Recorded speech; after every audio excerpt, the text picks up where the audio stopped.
উপস্থিত রয়েছেন বাংলাদেশ মুসলিম লীগের সম্মানিত মহাসচিব জনাব কাজী আবুল খায়ের সহ বাংলাদেশ মুসলিম লীগের কেন্দ্রীয় নেতৃবৃন্দ ও বাংলাদেশ বিভিন্ন রাজনৈতিক দলের কেন্দ্রীয় নেতৃবৃন্দ সবাইকে অন্তঃস্থল থেকে সালাম। আসসালামু আলাইকুম ওয়া রাহমাতুল্লাহি ওয়া বারাকাতুহু।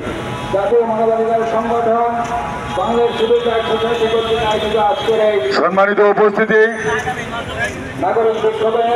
আজকে যেই বিষয় নিয়ে বাংলাদেশ মুসলিম লীগের মানববন্ধন, আপনারা অবগত রয়েছেন ভারতের আগ্রাসনে বিভিন্নভাবে অন্যায়ভাবে মানুষকে হত্যা, নির্যাতন এবং বাংলাদেশের দ্রব্যমূল্যের ঊর্ধ্বগতি।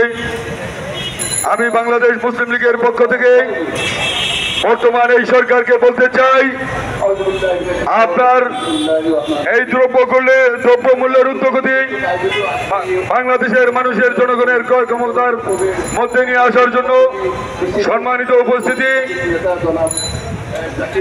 এই বলে আমি আমার বক্তব্য শেষ করছি। আসসালামু আলাইকুম ওয়া রাহমাতুল্লাহি ওয়া বারাকাতুহু।